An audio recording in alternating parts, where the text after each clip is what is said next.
dedication, and respect. I'm sure we've all seen recently, we have Saleh, we have seen the killers of Hind, who shot over 300 bullets at a child. And today, we are commemorating over 2 years of a continuous genocide. They have claimed that there has been a ceasefire, yet we haven't seen fire cease. If anybody would like, we have flyers, we have pictures, we have QR codes, we have images, and we have a binder of all the children from 0 to 5 years old that were massacred over there. Now, before I get started, there's also food in the back. If anybody brought any, it would be really good if you could stand next to it, just in case anybody has any dietary restrictions of any kind. Thank you.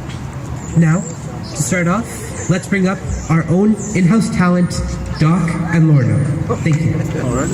I speak for the living, the ones whose eyes are weary through the dust of oppression, for the ones who could sleep for 1,000 years and never feel rested. I speak for the living, the ones who still sing, and the ones who still love, and the ones who still dream. I speak for the labored breath that says I miss you through polluted lungs, and I speak for the tiny sunken cheeks that smile and say I love you in English. I speak for their trauma, and I speak for their hope, and I speak for their laughter because I love them back. And even though my own heart can't take any more, I speak for them. The ones who live because we prayed for them and held them in our hearts for safekeeping. The ones who live because we did impossible things to provide for them. The ones who live because we begged them to, even when they wanted to lay down and die. I speak for the living, and they told me, don't you dare roll over in your own grave of despair and leave us. The living, they told me, without us they would not have survived, so don't you dare let them slip out of your heart or your mind. The living are alive, still alive, still alive, and they told me to keep them, and yes, they are mine. The living, they told me, stay alive. Let us lead before we become beasts. Let us carry our wounds like prophets, wounds that do not heal but teach. Let us walk away from this cursed inheritance before we pass it on to our children. Al-Amir, a Palestinian poet and professor. He was killed, murdered by the Zionist entity, and he wrote this poem 2 weeks before he died. If I must die, you must live. Tell my story. Sell my things. To buy a piece of cloth and some strings. Make it white with a long tail, so that a child somewhere in Gaza, while looking heaven in the eye, awaiting his dad who left in a blaze and bid no one farewell, not even to his flesh, not even to himself. Sees the kite, my kite you made, flying up above, and thinks for a moment an angel is there bringing back love. If I must die, let it bring hope, let it be a tale. Freedom is on the horizon. Palestine, and the writer in addition. And he writes, for days we have obeyed, as though obedience might purchase our right to live. We left Gaza City and went south, into the so-called safe zone, that bitter parody of salvation. But there is no salvation here. Tonight the house beside us was chosen. Chosen as if by some cosmic tribunal to be torn apart. And so we sit together in a single room, pressed so close we can hear one another's hearts. The walls tremble with our silence. The air itself feels guilty for remaining still. We are no longer people. We are the condemned, awaiting the sound that will deliver the verdict. There are no safe zones in Gaza. The whole of this land has been turned into a graveyard where the living walk. Every home is a coffin with its lid not yet shut.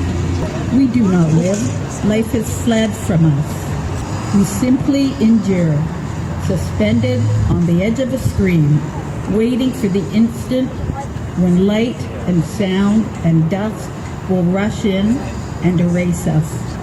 And if we die tonight, it will not be as martyrs or as soldiers, but as shadows passing wordlessly into the dark, proof that the world was watching and did not move. Right now, say there's something bad going on, say there's a bad organization, a terrorist organization of some sort.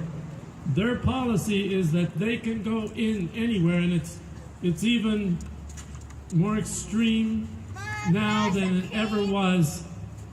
This whole idea that they can just go into any other country, any other political sovereign domain, and bring troops and everything to eradicate their whatever they believe is some sort of bad organization. It's going to start to happen. It's not going to go away. And we have to start actually helping our fellow people to raise consciousness, knowing that look what happens in Gaza under a similar oppressive type of thing, that oppression can't seep over to our pleasant little lives here in Canada.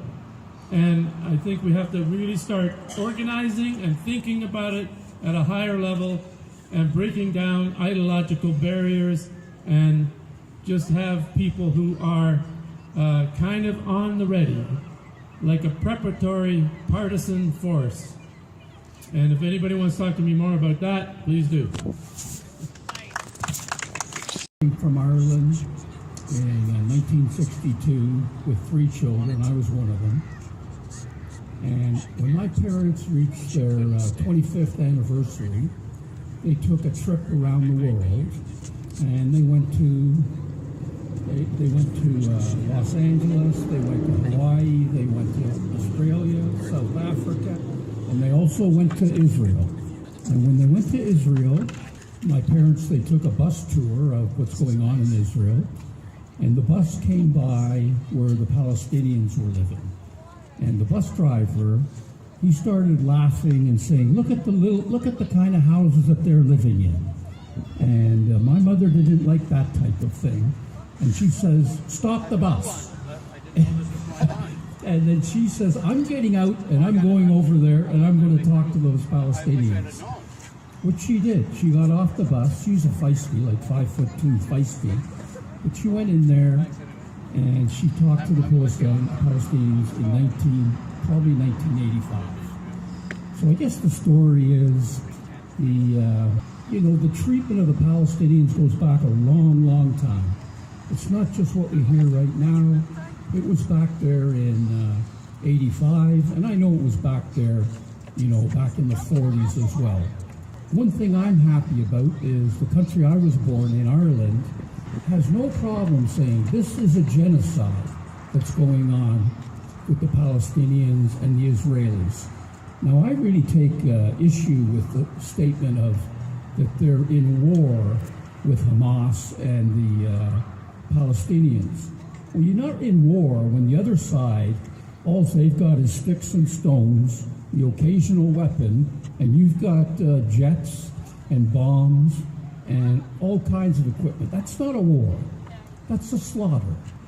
That's a slaughter. And you engage people in a small area, you don't let them in, and you go in there and you just start slaughtering. And you think that's okay. Well, that's not okay. Now, Israelis should know. I mean, I have nothing. I work for Jewish people.